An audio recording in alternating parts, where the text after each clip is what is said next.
Hi, everybody, and welcome back to the Behavior Blueprint. I am Mandy Grass, aka the Family Behaviorist, and today we're going to be talking about all things routine. It is the beginning of the new year, and we are slacking over here.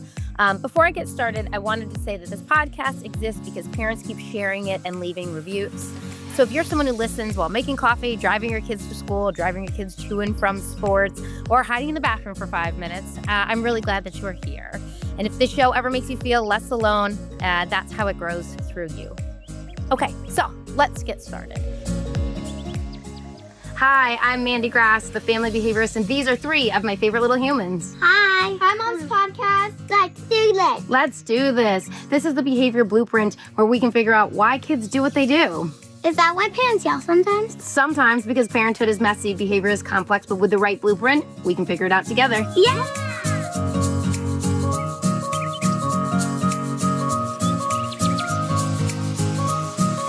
Okay, if you guys have followed me at all, you know that I have journals that I pass back and forth with my daughters. It's just a space where we can talk about things that might be a little bit easier to write back and forth than to say in person.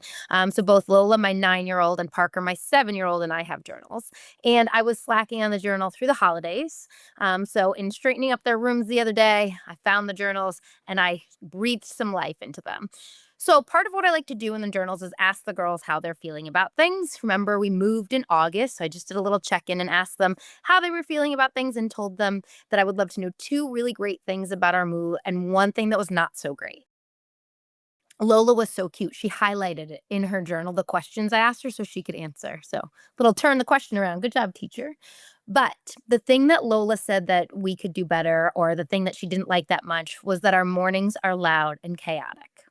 Now, this was eye-opening to me because, of course, I felt like our mornings are loud and chaotic, and perhaps I was blaming them a little bit, but it was eye-opening to know that they were feeling it too. So it's time to take a little bit of my own advice, and I'm going to share with you guys how we're trying to get our mornings back on track and some of the essentials for a morning routine to make things as smooth as possible.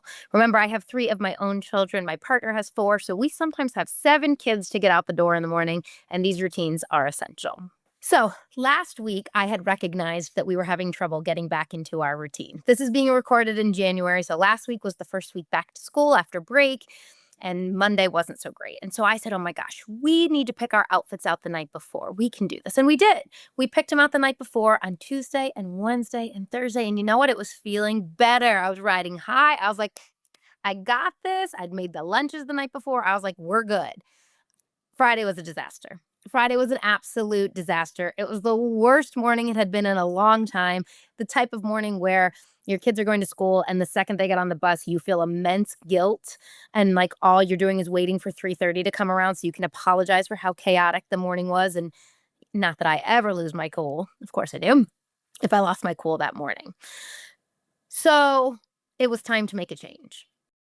I was actually already planning this podcast. And in fact, I'm doing a webinar on Friday about routines as well.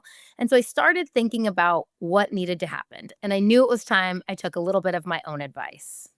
So I did what I always told parents to do and took a step back and looked for a pattern. So as I mentioned, the first part of the week, I was like, simple tweak, I got this. That was not enough. So we go skiing every weekend, and I was in my 3.5-hour ride up to New Hampshire, and I was just thinking about our routine the whole time and all of the things that I needed to put in place.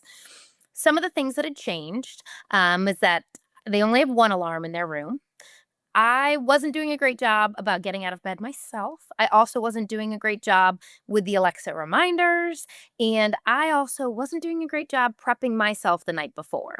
One thing that I have realized has helped immensely, in addition to the expectations of them, were the expectations of myself. We have the lunch menu up. We ask the kids at night if they want hot lunch, and I make lunches the night before. Now, I know some of you might think that's gross, totally fair, but for me, I need 1 thing off my plate in the mornings. We had a regression. We had a regression in our morning routine, and I want to be really clear that needing to reset does not mean that we have failed. It was a regression, and regressions respond beautifully to a quick reset. We've all had a skill before, and it comes back faster the second time. So maybe in September, you taught your morning routine and you guys got it down. It took you a month and you got it down. And then you experience the same regression I did over break, and you're like, oh no, I don't have a month. Usually, a skill that your child possesses bounces back pretty quickly when we make a few simple tweaks. This isn't the first time we've had to do a reset. We usually have to do a reset once or twice a year. Last year, we had to do a full reset. It was March, it was after daylight savings. Oh my gosh, I was pulling my hair out. And so we went to the dollar store and I had all of the girls pick out 5 items below $2, one for each day of the week. And I sat them down and we did a hard morning reset.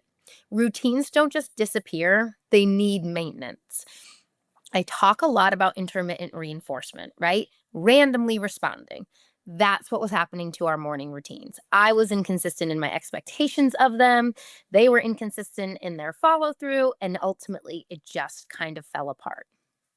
Here's the part I don't love admitting. Friday was bad. We didn't lay out our clothes. I didn't make the lunches the night before. I ran later than usual. And yet, when I reflected on the day, it was squarely on them. So I had to ask myself, what is the function of my behavior and what systems do I need? As you guys know, my children are a little bit on the younger side. They're 9, 7, and 4. As I mentioned, we have a very full house. The age range of the children in our homes is 16, 14, 12, 9, 8, 7, and 4.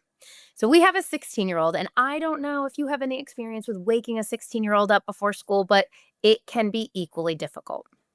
Last week, my partner forgot to wake our oldest up. Genuinely sort of a mistake, puppy chaos, overslept, all of that good stuff. And our oldest came out and said, you didn't wake me up. Now, mind you, the oldest does not respond well to being woken up in general. We are not usually met with rainbows and butterflies, if you know what I mean. We're met with some like grumpy, surly, why are you always telling me to get up kind of thing.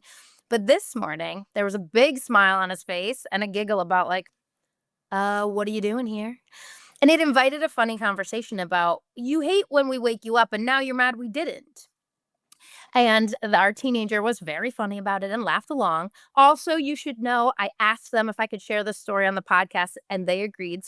So full transparency there.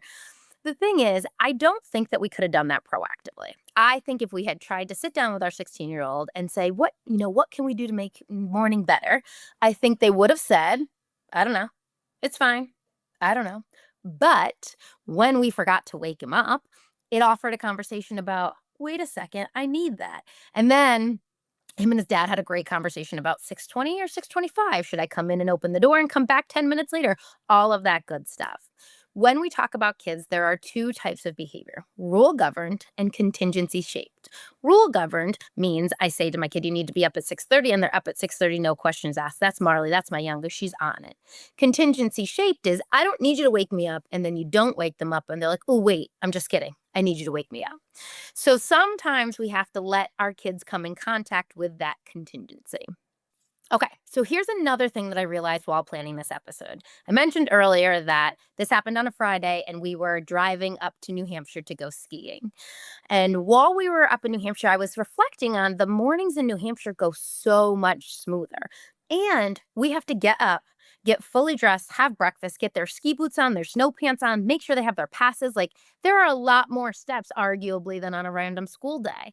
And so driving to the mountain, thinking intensely about this episode, I realized perhaps there was more motivation in the morning, right?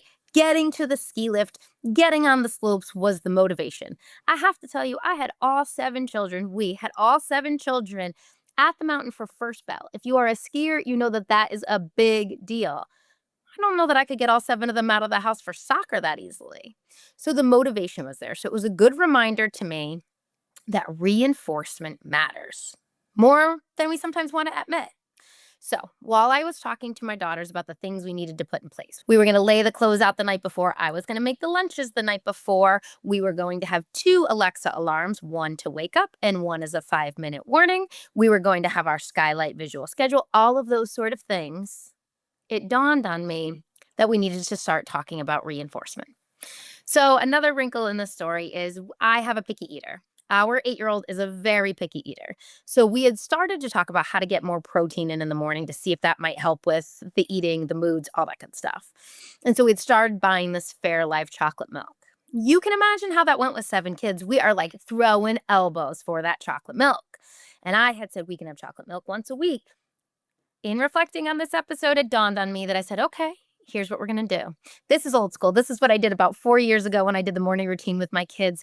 I said, if you are downstairs, fully dressed, having checked off your list by 7:05, you earn chocolate milk. So truthfully, this was something I was probably going to give them anyway. And so now I just folded it in as reinforcement. Reinforcement is not forever. You do not need to give your children chocolate milk. Might not be the best idea. I will say I use a very little bit of chocolate. The older kids don't like the minimal amount of chocolate, but you might want to find something that is inherently motivating to help our kids get going. So this morning was genuinely the absolute best morning we have had since we moved in. So I previewed with the girls the night before. We laid out the outfits. I made the lunches. We set the reminders. We talked about the chocolate milk. Parker comes downstairs and says to me, Alexa did not even go off. And I said, because you are down 5 minutes before your alarm would even go off. The girls were dressed head to toe. They had cute outfits on. The morning went so much smoother. Now, progress is not linear. Do not check back with me on Friday and see if I'm like, yep, every single day was perfect. It might not be, but it felt really good to start that way. Let's get into some of the tools that I use on a daily basis, both when resetting and when introducing routines. One of the biggest things that I can't recommend highly enough is a visual schedule. I have a daughter with ADHD who really relies on visual schedules, but prior to her ADHD diagnosis, we use them all the time because I am their mom and I'm a little bit nuts. The thing about a visual schedule is that it explicitly lays out exactly what we need to do. This summer when we moved, I was making a visual schedule for my 4-year-old Marley, and Lola saw me taking pictures, my 9-year-old, and she was like, I want one too. And I was like, cool, no worries. I'll make you one with words. She was like, but I want pictures. Oh, I do not care. Whatever my kids want, whatever they would find motivating is great. So our visual schedules are very fancy. I make them in a Word document. And I write like I take a picture of, their drawers closed and I write closed drawers and I put a box and I do all the steps and I laminate it and I give them a dry erase marker. My girls love checking things off. The visuals are usually paired with the words, and the idea is to fade this.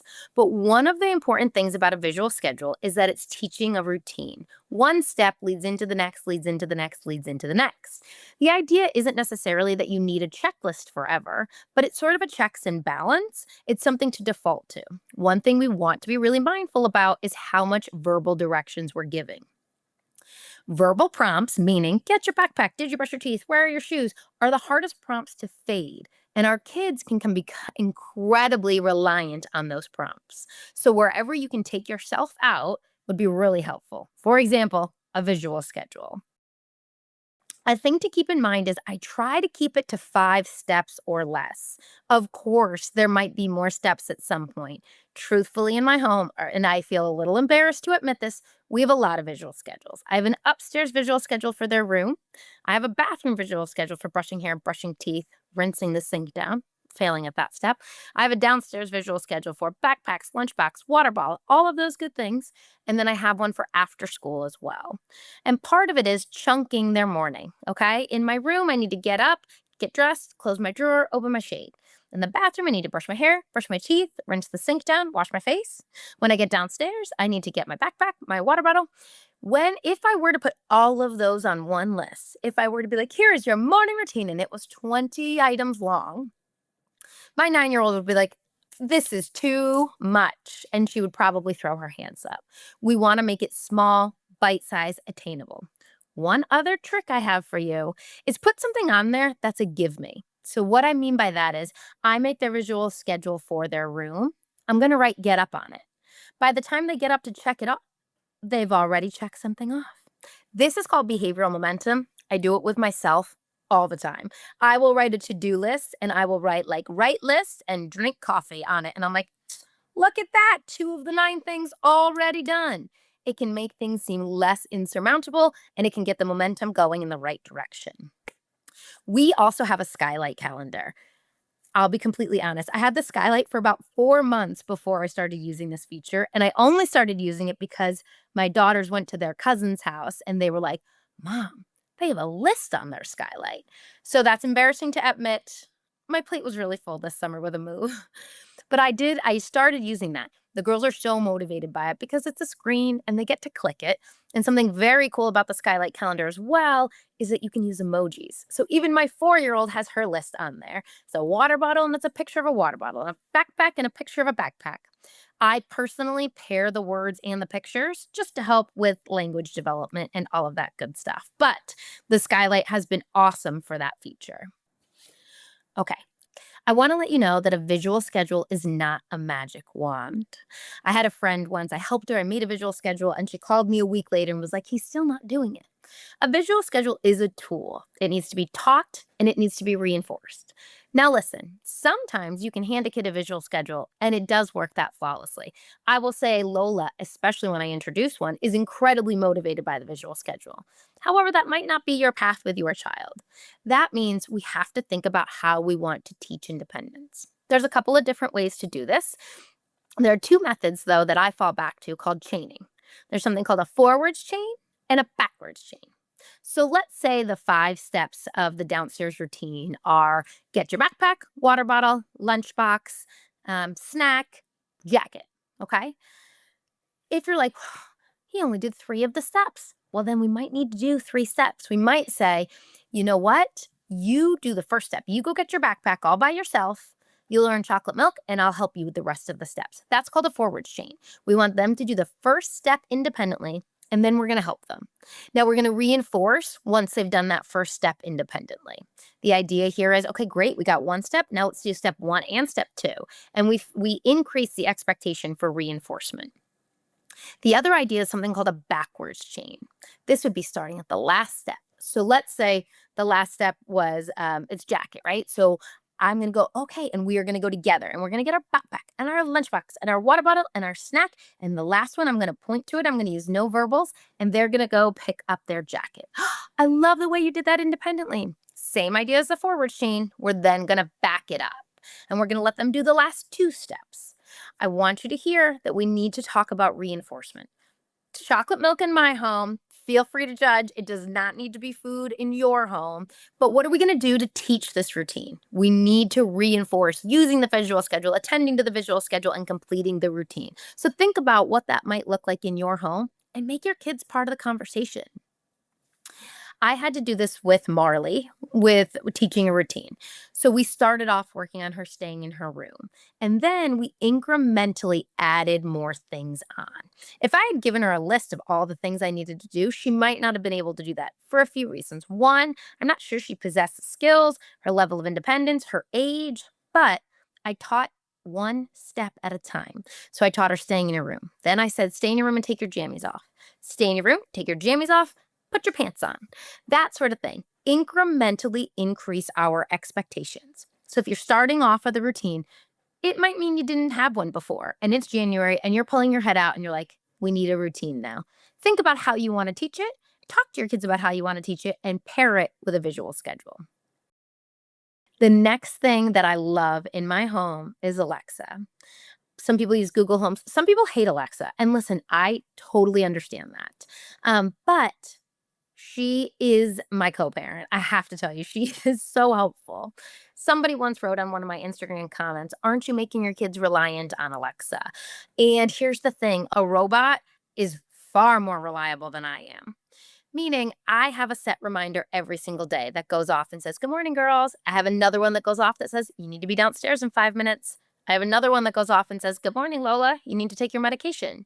I have one that goes off at night that says, Parker, tomorrow's library day. Put your library books in backpack. I have another one that goes off and says, hey, Lola, tomorrow's PE day. Get your sneakers. Okay. 1, I don't have to remember library and PE and all of that sort of stuff. Amazing. 2, do you know what happens when that reminder goes off? My kids look at me and run and get their books and put them in their backpack. Granted, I've taught that, right? We've really, really worked on that.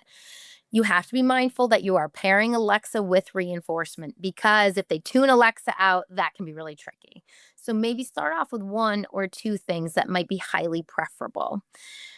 Alexa isn't me too. So when Alexa says, hey girls, 5 more minutes, they're less apt to go, Alexa, we know. They would say that to me. We're coming. So just think about that. Alexa can be programmed. A couple of other cool things is Alexa goes off and makes announcements on the Alexas in the house. She also sends me a text message and sends me a notification. So, for example, with Lola's medication, there's an announcement that goes off, there's a text that goes off, and then there's another alert. So, basically, three opportunities I would have to willfully ignore to miss that reminder. If you're anything like me as a parent, I have 50 tabs open at any time. So anything I can relinquish to somebody else, I will. Speaking of which, last night when I was in bed, I opened my Alexa app and set that second reminder for the girls because that had been a step we were missing before. Another thing I want you to pay attention to is natural reinforcement of the morning. I work with some families who get up and they do jammies and a show and breakfast. And then they say to me, hey, look, I have a lot of trouble getting my kid dressed. Let's switch that. Okay. First get dressed, then show. If the show or breakfast is inherently motivating, let's make that contingent on the first thing that's a little bit more difficult. This sounds so silly. This is not rocket science, but that little tweak could make the whole rest of the morning flow much easier. It also doesn't need to be like this, right? Like if you enjoy a slow morning and breakfast and jammies, love that. But just think about what is the progression of our day. What are things my kid is naturally looking forward to that I could build in the harder things before to give us a little bit of momentum and a little bit of ease from that power struggle? When you're doing this, you might want to use first then language. First get dressed, then show. When you're using first then, you want to pair something less preferable with something more preferable. So if getting in their clothes is always a fight, you might want to say first clothes, then TV because TV is a little bit more fun. One other thing I want to talk about in terms of routines is the parent who says they won't do any of it themselves. This is true. I have been there. I get that. I want you to be mindful about a couple of things with your morning routine. One, intermittent reinforcement. Am I responding consistently to this? If you're anything like me, sometimes you're like, I'll wait. Sometimes you're like, let me help you get your sock on. Sometimes you're like, I'm just throwing your sweatshirt on. We need to get out of here. If you find yourself doing that, look for patterns. If you find yourself being super frustrated before we even get out the door, we might want to alter how we are responding. Take a step back and think about how do I want to teach this and how do I want to do it consistently? That might mean that you stay in the room and you help. That might mean you use first then language. It really depends on what's appropriate for your home. But look at those patterns and come up with a way that you can respond consistently. As I mentioned before, we don't have just one routine, we have multiple routines. An upstairs routine, a downstairs routine, a morning routine, an after school routine. Because of some of those routines, we've never lost the library book. That's part of our routine. The library books live in a particular place. When I teach some of these routines, I teach them errorlessly. That means there's no opportunity for error. We moved. So before we moved, we had a spot in our home where the library books lived. And you were allowed to look at the library book on the couch, but it lived on that place in the counter. So when we moved, we had to recreate that. When my kids came home from school with their library books, or we went to the library, I would like shuffle them over and show them exactly where it went. This is not giving them an opportunity for error. That's not like, come back here when you have your book and it's disappeared into the bedroom and underneath the bed and gone forever. I literally made sure there was no opportunity for the book to go anywhere else. And we taught that routine errorlessly. Now, we could have reinforced that with stars. I'm not even sure we might have if we had a star chart in place. But sometimes there's the natural reinforcement of it's library day and I know where my books are. The more predictable the environment, the easier it is for kids to function. Visual timers help too, especially if you have a little kid. I love this timer.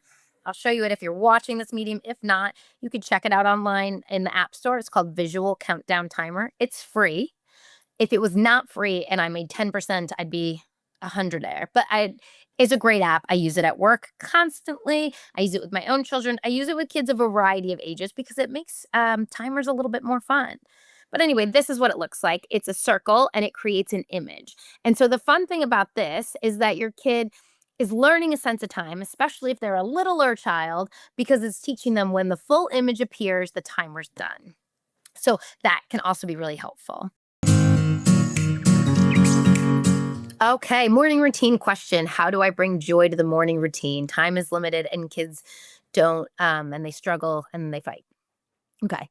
We are a dance party house. Music in the morning has made a huge difference. Now, listen, my partner's kids are low energy. They're like cool. They're like doing what they need to do. My kids are like, we're dancing. But it helps. It helps to put on that song and make it a little bit fun. I would do it using First Then. First, we're going to get dressed. Then, when everyone's at the table, we get to pick a song. Let each kid pick a song. Um, I am not above setting up my camera and recording it. I was a single parent for a really long time, and even when I was married, I was a single parent, and catching those moments is really fun. So find a part that you can make really joyful. Maybe it's that last 5 minutes, maybe it's a game, whatever that might look like. Next question. How do I deal with the I don't want to go to school mini meltdowns in the morning? We went through this once. And my daughter would come into my room complaining of a stomach ache. And I was like, you're fine. So, again, I waited for a pattern. Once I was annoyed long enough, I decided to implement something different. One thing I implemented was we can't talk about this until after breakfast is eaten. Maybe let me rephrase that. Let's say we will talk about this when breakfast, like let's get up, get dressed. Part of that is about building up the momentum for the day. So by the time my daughters are up, dressed, and we're rocking out to the music, they sort of forgot whatever ailment they might have been complaining about. It's called behavioral momentum, and that's one thing. The other thing I did was validate. I go, it's hard for me to get up in the mornings too. They go, really? I said, yes. I don't like wake up, jump out of my chair, jump out of my bed and like get going. There are days when I'm like, oh, can I go to bed at 8 p.m. tonight? And once you validate that, like, it's totally fair. I feel that way too. It's okay to feel that way. That can be really helpful. When you feel that way, you can say, oh, man, I'm feeling tired today. Name it. Let's reinforce some of that sort of stuff. Those are some of the things that I would think of. The other part is we could add some reinforcement to getting up and getting going. Here's what I want you to remember. If your morning routine falls apart, it does not mean you failed. It means it's time for a reset, and resets work. Remember what I said earlier on. Think about your part in this. What could I do differently? When I was teaching Marley's morning routine, I got up at 5 a.m. so that she would come in contact with reinforcement for staying in her bed. That was not ideal for me, right? But sometimes it takes a lot of work up front to make it easier ultimately. So just keep that in mind. You can find more information about this at my website, thefamilybehaviorist.com. And on there, we have a subscription-based platform called The Club, and you can find all sorts of resources. One of our resources for the month of January was a visual schedule. So if you're looking to get started, go check that out. Print it out, laminate it. You can decide if it's Velcro. There's many different icons. You can make the visual schedule work for you. If this podcast has helped you even a little bit, leaving a review is one of the biggest ways that you can help me. It helps other parents find the show, and honestly, it helps me know what's landing for you. You can do it right now while you're listening. I would really appreciate it. For information on topics like this and many more, come back to this podcast, The Behavior Blueprint Weekly, and you can always check out my content on Instagram and TikTok at The Family Behaviorist. Thanks so much.